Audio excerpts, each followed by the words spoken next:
ഞാൻ ഒരുപാട് നാളായിട്ടോ കേക്കൊക്കെ ഉണ്ടാക്കിയിട്ട്. ഇനി റീസ്റ്റാർട്ട് ചെയ്യുമ്പോൾ ഉണ്ടാക്കാൻ നോക്കിയ ഒരു ഡിസൈൻ ആർന്നിട്ട് ഇപ്പൊ കണ്ടത്. അപ്പൊ കേക്കിന് വേണ്ടിയുള്ള ചോക്ലേറ്റ് സ്പഞ്ച് ഞാൻ നേരത്തെ ഉണ്ടാക്കി വെച്ചിട്ടുണ്ടായിരുന്നേ. അപ്പൊ അത് 2 ലെയർ ആയിട്ടാണ് കേട്ടോ കട്ട് ചെയ്തത്. സ്പഞ്ച് നമ്മൾ സോക്ക് ചെയ്തത് സ്പെഷ്യൽ ഷുഗർ സൊല്യൂഷൻ കൊണ്ടാണ് കേട്ടോ. സ്പെഷ്യൽ എന്ന് പറയുമ്പോൾ വെള്ളത്തിന് പകരം കുറച്ച് മിൽക്ക് എടുത്തു, അതിലേക്ക് കുറച്ച് ബ്രൂ ആഡ് ചെയ്ത് കുറച്ച് ഷുഗറും ആ ഒരു മിക്സ്ചറാണ് കേട്ടോ നമ്മൾ ഒഴിച്ചത്. പിന്നെ അതിലേക്ക് നമ്മൾ ബീറ്റ് ചെയ്ത വിപ്പിംഗ് ക്രീമും ക്രീമിന്റെ ടോപ്പിൽ പ്രീമിയം ചോക്ലേറ്റിനുള്ള ഗനാഷും ആണ് കേട്ടോ ആഡ് ചെയ്തത്. കേക്ക് നമ്മൾ എപ്പോൾ ഉണ്ടാക്കിയാലും നമ്മുടെ ചുറ്റിനും കുറച്ച് ആൾക്കാരുണ്ടാവും കേട്ടോ ക്രീമും ബാക്കി ചോക്ലേറ്റ് ഒക്കെ കഴിക്കാൻ.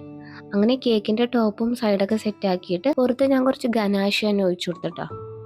കേക്കിന്റെ ടോപ്പിൽ ഗനാഷ് ഫ്ലവേഴ്സ് ഒക്കെ കൊണ്ടാണ് കേട്ടോ ഞാൻ ഡെക്കറേറ്റ് ചെയ്തത്. എന്നിട്ട് സൈഡിൽ കുറച്ച് ഡ്രിപ്പിംഗ് ഒക്കെ കൊടുത്ത് കുറച്ച് നേരം ഫ്രീസറിലൊന്ന് സെറ്റ് ആവാൻ വേണ്ടി വെച്ചു. അതിനുശേഷം നമ്മുടെ മെയിൻ താരം നമ്മുടെ സ്ട്രോബെറി കൊണ്ട് ഡെക്കറേറ്റ് ചെയ്തു. ബാക്കി സ്ട്രോബെറി കഴിക്കാൻ വേണ്ടി നല്ല വെയിറ്റിംഗ് ആയിരുന്നു കേട്ടോ എല്ലാവരും. അപ്പോൾ ഇതാണ് നമ്മുടെ കേക്ക്.